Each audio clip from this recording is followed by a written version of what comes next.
and in this lecture we will study about time independent Schrödinger wave equation. Last lecture में हमने dependent का question किया था, आज हम इंडिपेंडेंट का क्वेश्चन जो है इसमें करेंगे। डिफरेंस क्या है, आपको पहचान कैसे करनी है। जो time dependent Schrodinger wave equation है उसके अंदर आपको टी का फैक्टर मिलेगा वहाँ पे, जैसे करली साई बाई करली टी यहाँ पे मैंने लिखा हुआ है। लेकिन जो टाइम इंडिपेंडेंट इक्वेशन बनेगी उसके अंदर ये टी का फैक्टर नहीं मिलेगा, तो उसे आपको थोड़ा पहचान करने में आसानी रहेगी। इस क्वेश्चन को स्टार्ट करने के लिए आपको लास्ट लेक्चर का जो रिजल्ट है in one dimension time dependent Schrodinger wave equation उसका लेके चलना पड़ेगा। तो हम उससे स्टार्ट करते हैं क्वेश्चन को। Now the time independent Schrödinger wave equation in one dimension for a particle in a field is given by, दो केस किए थे लास्ट टाइम हमने, एक तो किया था फील्ड फ्री और दूसरा किया था फील्ड के अंदर। तो फील्ड फ्री में ये पोटेंशियल एनर्जी फंक्शन नहीं आएगा, जब फील्ड इंक्लूजन हम करेंगे तब ये फंक्शन आपको लेके चलना है। तो ये फील्ड वाला फंक्शन है और उसके साथ साथ हम इक्वेशन को लिख सकते हैं eta h cut curly psi by curly t equal to minus h cut square by 2m curly square by curly x square plus v into psi. अगर ये 3 डायमेंशन में होती तो यहाँ पे डेल स्केयर आ जाता, बाकी यहाँ पे कोई चेंज नहीं मिलता, हमें x की जगह पे r पुट कर देती, इतना ही फर्क मिलता। तो ये हमारा रिजल्ट है one dimension time dependent Schrodinger wave equation का for a particle in a field. अब हम यहाँ पे डेरिवेशन करना चाहते हैं टाइम इंडिपेंडेंट इक्वेशन की। तो सबसे पहले हमें, क्योंकि यहाँ पे जो फंक्शन लिया हुआ है वो फंक्शन आपका टाइम और पोजीशन दोनों पे डिपेंडेंट है, उसको सोल्व करेंगे, उसके बाद में आगे चलते हैं। इसके लिए हमें क्या करना है, now if the potential energy is independent of time, क्योंकि वो भी आर और टी का फंक्शन था लास्ट टाइम हमने किया था। अगर पोटेंशियल एनर्जी टाइम इंडिपेंडेंट हो जाता है and depend only on position, then total energy must be constant. Then we can assume position and time coordinate are separated, यानी कि साई को हम लोग अलग तरीके से लिख सकते हैं। साई पहले हमने लिखा था is a single function which is dependent on position and time, but हम इसके दो पार्ट कर लेते हैं। एक तो फंक्शन ऐसा लेट कर लेते हैं जो पोजीशन डिपेंडेंट होगा, सेकंड ऐसा कर लेते हैं जो टाइम डिपेंडेंट होगा, और उनके मल्टीप्लाई से रिजल्टेंट बनेगा। तो phi x plus into multiply by u t, here u is a function of time and phi is a function of x only. ठीक है, पोजीशन और टाइम के फंक्शन को हमने अलग अलग यहाँ पे डिफाइन कर दिया। नाउ प्रोसेस वही चलना है जो आपने इक्वेशन नंबर 2 या भी जनरेट किया है, इसको आप डिफरेंशिएट करेंगे विद रिस्पेक्ट टू टाइम। तो यहाँ पे करली साई बाई करली टी आ जाएगा। इस कंडीशन में आपने अब टाइम से करना है तो पोजीशन हमारे लिए एज ए कॉन्स्टेंट ट्रीट होगा, तो यहाँ पे पोजीशन का जो फंक्शन है वो एज इट इज लिखा जाएगा, और टाइम वाले का हम लोग डिफरेंशिएशन कर देते हैं curly u by curly t. Similarly अगर आप इसको डिफरेंशिएट करते हैं विद रिस्पेक्ट टू पोजीशन तो टाइम वाला कांस्टेंट रहेगा, तो कैसे करेंगे उसको, curly psi by curly x is equal to u, time का फंक्शन है कांस्टेंट आ जाएगा, and curly phi by curly x. Understand? Again differentiate this equation with respect to position, we get here curly square psi by curly x square, you constant again, curly square phi by curly x square. तो ये 3 equation आपके पास आ जाती हैं, जैसा format हमने time dependent में किया था। 3 इक्वेशन आपको निकालनी थी, उसी तरीके से हम लोग 3 इक्वेशन यहाँ बना लेते हैं। अब हम लोग कोशिश करते हैं कि जो हमने फर्स्ट इक्वेशन लेके चले थे इसमें टाइम डिपेंडेंट वाली, उसकी कुछ वैल्यूज़ बनाई जाएँ। तो eta h cut curly psi by curly T को बनाना चाहते हैं। तो eta h cut curly psi by curly T actually है क्या, ई साई है। क्लियर, ये हमने पहले पढ़ रखा है। यहाँ पे आप करली साई बाई करली टी को एक साइड रख लेंगे और जो आयटा एच कट है उसको इधर ले आएंगे, तो ये बन जाएगा divide by eta h cut. तो फिर आयटा से मल्टीप्लाई डिवाइड करके आप बना सकते हैं minus iota by h cut E Sai. Okay, अब साई जो है वो हमारा क्या है, मल्टीप्लाइड फंक्शन है फाई और यू का, उसको पुट कर सकते हैं साई की जगह पर फाई इंटू यू। तो साई की जगह पर जब फाई इंटू यू करेंगे तो आपके पास इक्वेशन नंबर 3 जनरेट हो जाएगी। इस इक्वेशन में आपके पास जो डाटा है वो क्या है, curly psi by curly t minus iota by h cut E psi की जगह पे फाई यू। तो इक्वेशन नंबर 3 बन जाएगी minus iota h cut divide by h cut E into phi into u. Okay, अब ये जो करली साई बाई करली टी है इसको आप इक्वेशन नंबर 1 जो लेट किया था उसमें पुट करेंगे, जो कि क्या थी हमारे पास, eta h cut curly psi by curly T जिसमें ई साई था, यानी ई साई की जगह पे आप करली साइब करली टी ले लो या ई साई ले लो, वैल्यू पुट कर देंगे।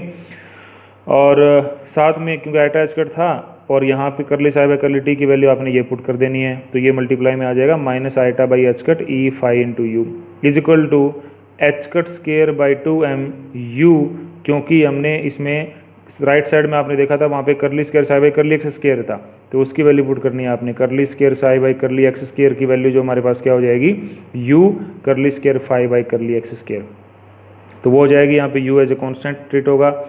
फिर हमने वी साई लिखा था, तो साई की जगह पे फिर आपका अगेन आ जाएगा यू इंटू फाई। अब क्या करना है, you through out the equation हमारे पास है तो वो कैंसिल हो जाएगा यहाँ से, है ना।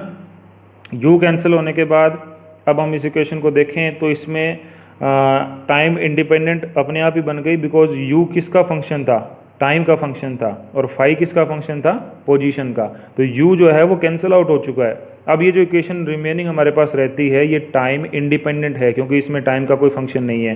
तो लेफ्ट साइड में एचकट से एचकट कैंसिल कर देंगे, आइटा से आइटा मल्टीप्लाई होकर आइटा स्केयर बनेगा, जो -1 होता है, माइनस पहले पड़ा है तो वो +1 हो जाएगा, बचेगा सिर्फ E phi is equal to right side में minus h cut square by 2m curly square phi by curly x square plus u cut गया यहाँ से तो v इंटू फाई। इसको रीअरेंज कर लेते हैं, h cut square by 2m curly square phi by curly x square plus E phi minus we phi is equal to 0। तो ये कहीं ना कहीं हमारा रिजल्ट प्रिपेयर हो सकता है, time independent Schrodinger wave equation in 1 dimension with field effect, यानी कि फोर्स इनपुट होने के बाद में। इस इक्वेशन को अगर हम प्रॉपर लिखना चाहें इन टाइप ऑफ के हम लोगों को कैसे आगे फर्दर यूज़ करना है उस अकॉर्डिंग्स के अकॉर्ड, देन वी गेट करली square side by curly x को हम इंडिविजुअल रख लेते हैं, और जो इसके साथ एचकट स्केयर बाई 2m था उससे through out the equation divide कर लेते हैं। तो हमारे पास यहाँ नहीं था, इसलिए क्या आ जाएगा, 2m बाई एचकट स्केयर आ जाएगा और e minus we phi equal to 0। तो ये हमारे पास इक्वेशन बन जाएगी। ठीक है, अब इस इक्वेशन में थोड़ी सी यहाँ पे हम लोग लैक ऑफ कंप्लीशन रख सकते हैं, कैसे कि यहाँ पे करली के फॉर्म में है बट हमें डी की फॉर्म में लिखना है, तो क्योंकि फाई जो है वो फंक्शन ऑफ पोजीशन ओनली है, तो हम लोग इसमें curly square phi by curly x square की जगह पर d square phi by d x square use कर सकते हैं। ठीक है, तो यूज़ करने के बाद आपको जो रिजल्टेंट इक्वेशन मिलेगा वो मिलेगा d square phi by d x square plus 2m by h cut square E minus we phi equal to 0। Question number 5, this will result the 1 dimension time independent Schrodinger wave equation. अब यहाँ पे phi लिखा हुआ है, in case आप further use करेंगे exam में कहीं न्यूमेरिकल मिलता है तो आप यहाँ पे साई लिख सकते हैं। क्यों? क्योंकि ये जो इक्वेशन है ये टाइम इंडिपेंडेंट है, और जो साई है वो फाई और यू का मल्टीप्लाइड फंक्शन है। यू कांस्टेंट होगा तो वो through out the equation cancel हो जाएगा, कोई दिक्कत नहीं आएगी। तो हम लोग इस इक्वेशन को नया फॉर्मेट भी दे सकते हैं, हम लिख सकते हैं यहाँ पे curly d square psi by d x square plus 2m by h cut square E minus v into psi equal to 0, और ऐसे भी रहेगी तो भी कोई दिक्कत नहीं है। ये हमारा रिजल्टेंट है equation, time independent part of Schrodinger wave equation in case of 1 dimension. Now if you are interested to do कि हम इसको जो है वो 3 डायमेंशन में लिखना चाहते हैं, 3 डायमेंशन में जब आप इसको लिखना चाहेंगे तो क्या फ़र्क पड़ेगा, जो 1 डायमेंशन का रिजल्ट है वो x में लिखा हुआ है, 3 डायमेंशन का जब यूज़ करेंगे तो यहाँ पे x plus y plus z तीनों पार्ट आएंगे, तो आपके पास फंक्शन जो है वो r में कन्वर्ट हो जाता है। ओके, और यहाँ की अगर बात करें तो यहाँ कोई फ़र्क नहीं पड़ने वाला, क्योंकि अब ये फंक्शन पहले आपने विद रिस्पेक्ट टू x लिखा हुआ था, ये function with respect to r हो जाएगा, बाकी इक्वेशन का फॉर्मेट सेम रहेगा।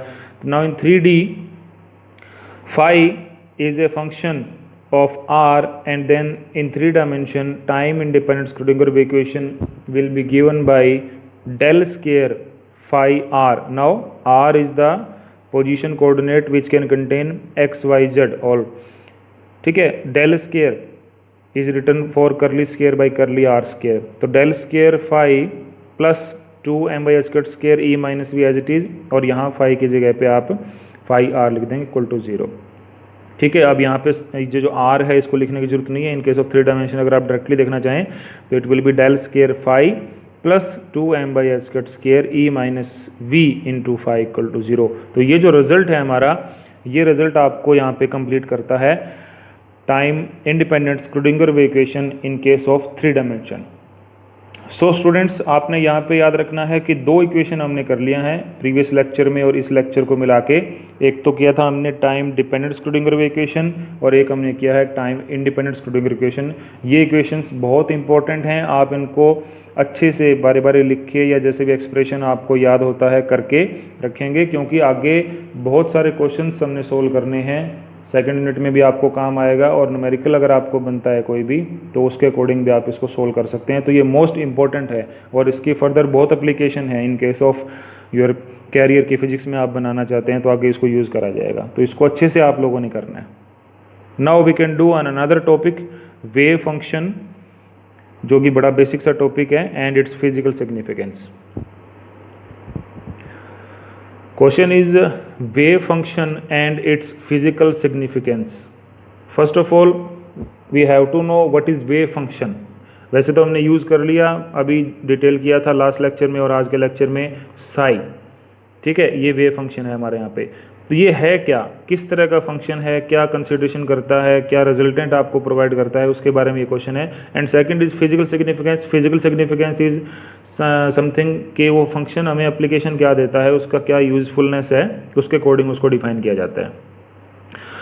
Okay, a wave function is a complex function, यानी it consist both the parts, real part and imaginary part. जैसे कॉम्प्लेक्स फंक्शन कोई भी आप लिखें तो आप लिखते हैं z is equal to x plus iota y, तो उसमें x जो है वो आपके पास होता है रियल पार्ट और आइटा वाई जो होता है इमेजिनरी पार्ट होता है। तो यहाँ पे ये वेव फंक्शन कहता है it is also a complex function which can contain both real and imaginary part. All possible information about the physical system is contained in the wave function. यानी ये फंक्शन कैसा है, ये एक ऐसा फंक्शन है जो किसी भी सिस्टम के बारे में सारी इन्फॉर्मेशन को कंटेन करता है। किसी भी फिजिकल सिस्टम के बारे में आपने डिटेल अगर करना है तो उसके बारे में आपको रिजल्टेंट यहाँ पे ये बताता है। Okay, now the wave function provide a complete quantum mechanical description of the behaviour of a particle of mass m with potential energy v at position r at any time t in any place, any system, in space. If we want to describe our particle, then the detail of the particle quantum mechanically can only be given by or driven by a function named as wave function। तो आप समझ लेते हैं इस चीज़ को कि wave function का कितना ज़्यादा इम्पोर्टेंस है, बिकॉज वेव फंक्शन की हेल्प से ही हम लोग उसमें जो रिजल्टेंट है उसको एक्सप्लेन कर पाते हैं, है ना। तो ये अपने आप में बहुत इंपॉर्टेंट फंक्शन है, इसको अच्छे से आप लोगों ने प्रेजेंट करना है। That is the particle is most likely to be found in some region of space where the magnitude of the wave function is large. Most important line about the function, जहाँ पर wave function का magnitude maximum होगा, large होगा, वहाँ पे particle मिलने के chances ज़्यादा से ज़्यादा होंगे।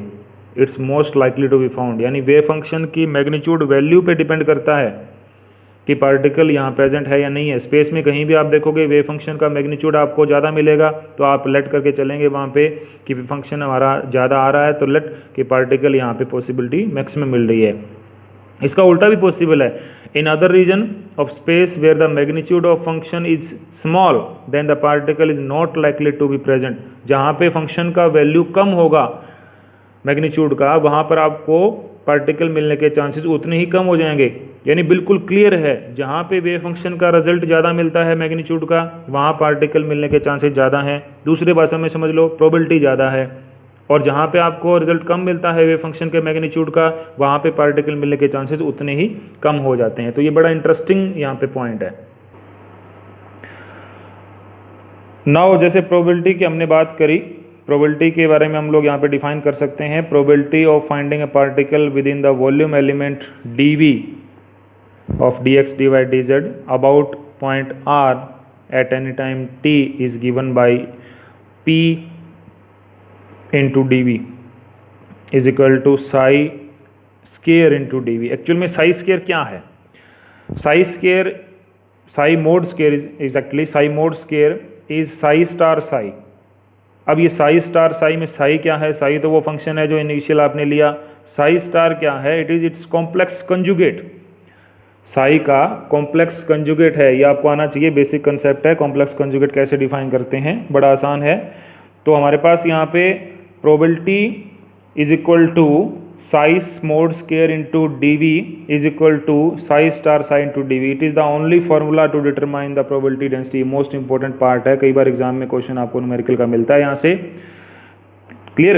अब अगर आप एग्जैक्टली देखें तो P और dV के मल्टीप्लाई कंप्लीट को प्रोबेबिलिटी बोला हुआ है। इट मीन्स इंडिविजुअल P को देखेंगे तो ये प्रोबेबिलिटी डेंसिटी है, क्योंकि dV से मल्टीप्लाई करने के बाद ये प्रोबेबिलिटी बनती है।